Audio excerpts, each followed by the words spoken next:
Hey there, folks. Welcome to the Jason Rice Show. I have an announcement. Big Mama is using AI. Let me explain. All right, so last night, Jimlyn and I are talking to my sister-in-law, and we start laughing because we find out that there's this random picture of my sister-in-law from her senior year of high school that's been posted to Facebook by Big Mama, which happens to be the only name anyone will ever hear my wife's aunt referred to as Big Mama. And Big Mama has posted this random senior year photo of Jerica, my sister-in-law. No caption, no nothing, no explanation, just a picture of her from her senior year of high school. But there's something odd about it. It's not quite right. There's something a little bit different. And so we call up Big Mama, all of us together, added her to the call. Big Mama, yes. Well, did you post a picture of Jerica? She said, yeah, wasn't it cute? And we're all like, well, yeah, great picture. But why did you post it? And where did you get it? It's just a little different. It looks like her senior year picture, but there's something a little bit different.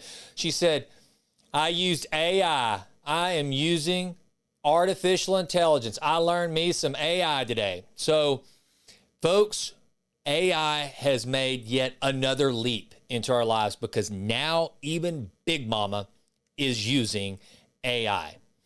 And I haven't talked a lot about AI on the podcast, but I thought that for those of you who, if you were to ask me, and I get emails and I get questions out there in the wild about what I think about things because of the podcast, and mostly because people know that I'm just this repository of random knowledge, not because I'm the smartest guy, but just because I keep up with a whole random slew of topics and subjects and all this stuff.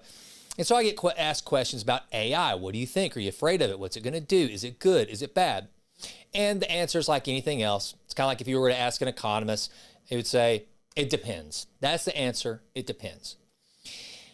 But what I would say is this. We're living through a really exciting time. It's the only way to look at it, because the thing is AI is here and it's not going anywhere. You're not putting that genie back in the bottle. And as I look at it, I start to really kind of take account of, my life, and I'm 51 years old, and I don't feel like that's very old. I don't feel like I have been on this earth all that long. But then when you think about being half a century old, actually 1 year over half a century, you realize there's been some time that's gone by, and I've seen some stuff.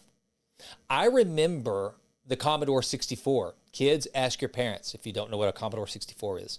I remember when I was in college, which really doesn't seem that long ago. So now we're talking about young adult. I remember having to go to the library at Stephen F. Austin State University to check my email, which was called something else. It was called the Piney Woods something or another. I don't remember what it was.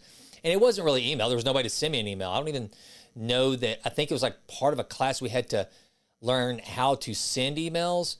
I don't remember. It had no utility value whatsoever because it was just one of those things we're just trying to figure out. But it was like DOS based. I mean, you're looking at these terminals with black screens and green digital letters. It was crazy. And I remember using a BlackBerry. And let's back up. I remember, folks, this is how old school I am. And this is how much technology I've seen in my half century.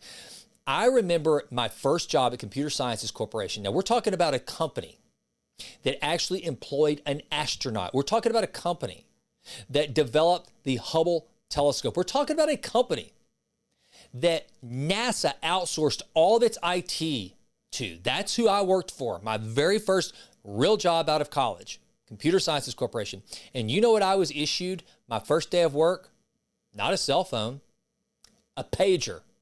I remember having a pager. I mean, I was a non-drug dealer with a pager. How about that? And then I remember this was really big time when all of us got issued this thing. I don't even remember what it was called. It was this thing that was like a little flip-up screen that was kind of like a little BlackBerry screen, and it had a keyboard. But again, no phone technology. It had no cellular technology. It wasn't a phone. It was just a bigger pager with a keyboard. Then I remember getting my very first cell phone, and it was like it was one that what was it? Sprint put out forever. I never had, by the way, the Razr. I never had a Razr. I missed the Razr. I had some big clunky phone that you flip down the part you're talking to. So it kind of acted like a Razr, but it's way bigger, way more walkie-talkie looking, much more Gordon Gekko than cool. Then a few years later, I went through the BlackBerry phase. And then I still remember AOL. I still remember the commercials for AOL and not knowing what the hell they were talking about. Why would you ever want to do that? I remember David Letterman making fun of the internet and why would you want to do that? And Bill Gates trying to explain to him what was about to happen. So I've lived through all this. The other night, Jimlin and I were watching a movie. The music never stopped. Good movie, good little independent film. Highly recommend it. Sweet story about the relationship between a father and a son. Check it out. The music never stopped. And it takes place, if I'm not mistaken, in 1982, which means that this movie came out 2 years, just 2 years before Jimlin was born. And 7 years, I was 7 years old whenever this movie was supposed to have taken place. And I got to tell you, it looked so old. I told Jimlin, like, oh my God, I can't believe that this movie it's a contemporary movie. It was made not too long ago, a couple of years ago, I guess, but it's set in 1982. And I'm like, it looks so old. There was a phone in the kitchen of this, the main character's house, and we used to have that exact same. This episode of The Jason Wright Show is sponsored by Authentic Health. At Authentic Health, we believe real health starts at the cellular level. In today's world, stress, processed foods, environmental toxins, and poor sleep are working against your body every single day. If you want to take control of your health and build a stronger foundation, visit shopauthentichealth.com and use promo code JASON to get 10% off your first order. That's promo code JASON for 10% off at Authentic Health. Phone hanging on our wall, and it's just like, whoa, this is so crazy. How did time pass this fast? And now we're going through the AI revolution. And it's got a lot of people freaked out, and understandably so. We don't know where this thing is going to end. And so what I wanted to do today is just kind of give you real quickly my take on AI for whatever it's worth, and tell you just for how I'm dealing with AI, what my strategy is to kind of, I don't know, not be displaced by it, to try to let it be a part of, not kind of like instead of looking at AI as a if me or AI, it's like me and AI. That's the way I look at it. What can AI do to make my life better? That's the first thing I look at, is what can I do to leverage AI? Then there comes the whole deal of which I think is the bigger picture for a lot of folks. And people like, Big Mama's not working anymore. Big Mama has a lot of time on her hands, and that's why Big Mama's sitting around making AI photos of Jerica and putting them on Facebook. Again, no caption, no nothing, just a picture of Jerica from when she was in high school, which was some time ago. So it's kind of funny and random, but that's Big Mama. But if you're out in the workforce and you feel helpless and you're like, is AI going to take my job? Here's what my advice would be to you. First of all, go befriend it. Treat it like a toy. Treat it like something you just want to play with. Treat it like the internet is coming at us for the first time and you're like, okay, I want to see what all the hype is about. And I would start with something very simple, like either Google's Gemini, which, by the way, most of you are already using AI and you don't realize it. That's another thing too, to not get freaked out. It's like whenever you are able to see on your phone or on your computer autocorrect automatically, or it's finishing your sentences for you, that's AI. That's just artificial intelligence trying to figure out what it thinks you're going to say next, what words you're going to type next. That's all it is. So start trying to play with it a little bit. Then go to ChatGPT for free and play with asking it questions, get it to edit an email for you. Don't get it to write an email for you. I did an episode not too long ago about trying to get smarter, and one of the things I said is what you don't want to do is let artificial intelligence replace your intelligence. Don't let that happen. Use your intelligence combined with the artificial intelligence. That's what I would say to do. So use it to edit an email. And then what really prompted this was two things. There was an article by Jensen Huang, who is the CEO of NVIDIA. I mean, one of the largest AI companies, one of the companies benefiting the most during this AI revolution. And the article had to do with kind of his take. Now, understand, look, for those of you listening that are going to say like, well, of course, Jason, I mean, Jensen Huang is going to say only positive things about AI. AI is what drives his company's bottom line. Fair enough. Fair enough. But also, I do think that he's stewarding his relationship with AI and his place in the AI universe as one of the biggest thought leaders pretty well. Not freaking everybody out about what AI is going to do, not telling everybody it's do or die, get on board with AI or you're going to get crushed. Instead, he's just looking at this holistically and telling people, here's how he thinks about it. And this article, I think, was a good representation of that. So I wanted to read a little bit about this and kind of give you his take and then add my commentary to it. And then I want to bring it back to somebody that was around way before artificial intelligence, where the only intelligence that existed in the world was that of the human mind. And that would be Seneca. So I'm going to take this all the way from Jensen Huang to Seneca and put a bow on it and give you some food for thought as it relates to artificial intelligence. So here's how the article starts out. The title of it is Jensen Huang says, this is the safest career bet as AI reshapes jobs. As NVIDIA doubles down on AI, CEO Jensen Huang says one discipline stands out for young professionals navigating a rapidly shifting job market. So even though he's talking about recent graduates, people just starting out in the workforce, I would say if you're working right now, this article applies to you. I don't care what stage you're at. I don't care if you're an executive. I don't care if you just started. I don't care if you're mid-career, 35, 40. I don't care. I think the article applies to everyone. As artificial intelligence rewrites the rules of work, Jensen Huang says young professionals should lean into the shift. For the NVIDIA CEO, that starts with one discipline he believes will outlast any wave of automation: engineering. Engineering teaches you to start from first principles, grounding everything in physics and mathematics and applying it to real problems.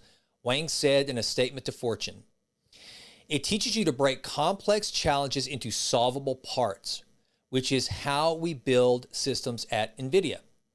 At a moment when entry-level workers face growing uncertainty about how AI will shape their careers, Huang is urging them to bet on a skill set rooted in problem solving and grit. Here's what he says. You learn that meaningful problems require resilience, as the most important outcomes often seem impossible at first, he said.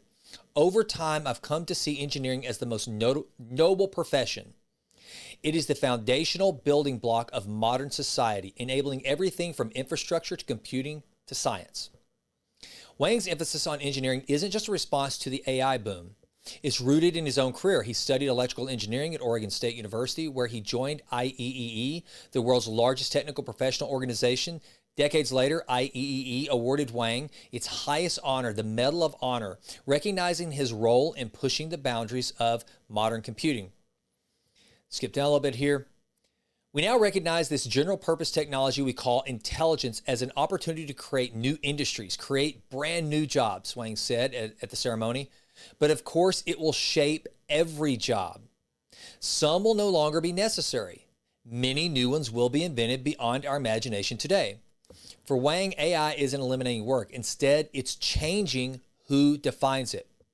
Engineers ultimately are the ones that make an invention and advance it in such a way that it's safe, beneficial, ultimately transformative to society, Huang said, according to Fortune. The engineers in the AI industry must advance AI in service of a better future for all of us.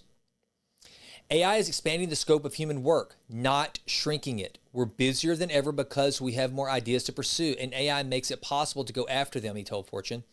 Jobs will change because tasks will change, but work grows with productivity. Every young person should become an AI expert, he said. Okay, now that's his. I think every one of you, if Big Mama's pursuing AI, then we should all pursue AI. And I think that Jensen Huang would agree. He's just never met Big Mama. It is an incredible technology that significantly lowers the knowledge barrier of any professional field. AI fluency will empower you and elevate your chosen craft. For Huang, we're at the beginning of a new industrial revolution, he added. AI has reset science and engineering, and in many ways, everyone is starting from the same line. This is what I love about it. And that's where I'm going to, I'll just finish with this. He says, if you stay curious, learn how to use AI, and keep pushing forward, you'll find your place, Huang said. There has truly never been a better time to enter this field. Here's the thing I love about AI. So I've said it many times before on this podcast. I am not a naturally academic person. I had to work really hard for my grades whenever I was in school. I've just never been that great of a student. And so AI is closing that gap. A lot of the things that I have wanted to do in my life, just out of curiosity or just to make myself better, to make myself smarter, AI is now allowing me to do that. Here's a good example. I've written 3 books now. You haven't read any of them, most likely. Some of you listening actually probably have, because some of you, I just know who you are. But most of you have not. And I can tell you one of the things that AI is going to do, it's going to make me a much better editor. One of my greatest weaknesses is I know the ideas. I can craft a good story. I know what I want to write. I know what I want to say. But when it comes to editing, I am abysmal. I am terrible. I am awful. So AI allows me, and by the way, the editor of my first book, I paid $13,000. $13,000. Now I don't have to do that. I can use AI that can learn my language and can help. Now, so when you say, well, Jason, did you hear what you just said? That means there's not going to be any more editors? Absolutely not. Absolutely not. Because the editors will now be some of the best prompt engineers, and they'll be able to sniff out when the AI has screwed up, when the AI has come and just gotten some kind of garbage from scrolling the internet that doesn't work. I think there will be a editor and AI, not an editor or AI. Some people will disagree with that. Some people will say that editing is a skill that's going to go by the wayside. I can tell you this, for me, it's just helped make me a much better writer. It's helped me to be more concise with my writing, and it's helped me to be a better thinker. It's given me more prompts to think about things. And then the next thing I want to do is I've always wanted to learn how to code. I would like to write some just really simple programs for automating a lot of my workflow. This podcast, I use a lot of AI for this podcast, and I want to learn how to take little elements of artificial intelligence to make my everyday life easier, because then that frees me up to focus on the things that Jensen Huang's talking about, those really hard problems that require my brain, that I don't want to just outsource to AI. And then here's the final note. I told you we were going to go all the way back to way before AI was ever a thing, back whenever Seneca roamed the earth. And here's one of my quotes right now that I'm really holding on to as we go through this AI revolution. Seneca said, "If you really want to escape the things that harass you, what you are needing is not to be in a different place, but to be a different person." You see, so often we think that when crazy things like this happen, that we need an escape hatch. But that's not what we need to do. When things around us start to change, we need to change ourselves to be ready to proactively adapt and leverage what's happening. So all these people right now that are saying, stop AI, stop AI's development, don't do it, it's going to put too many people out of business, don't do it, you've got to stop it.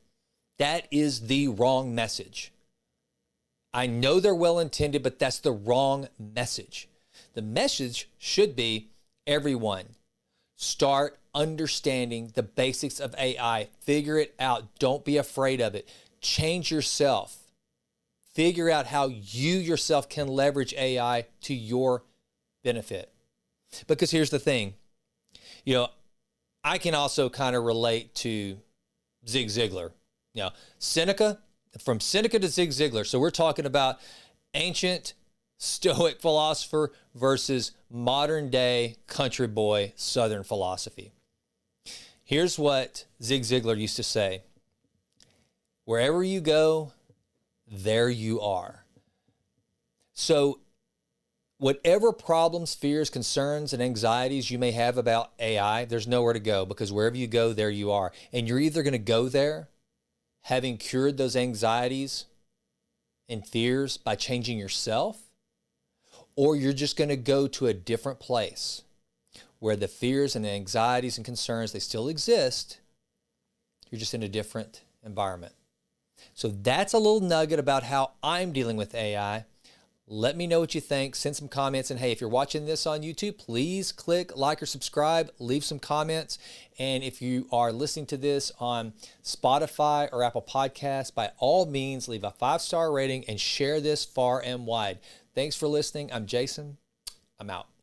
Well, that does it for this episode of The Jason Wright Show. Thank you so much for listening. This has been a Texas Titan Media production. Fourth Wall did the music. And as always, thank you so much for listening. Please consider going out to jasonwrightnow.com and signing up for the Vitruvian Letter. Also, please go out to iTunes. It takes like 30 seconds to just leave us a 5-star rating. It does wonders for the podcast. I would be so grateful. And with that, until we meet again, go crush it and endeavor to improve always in all ways. I'm out.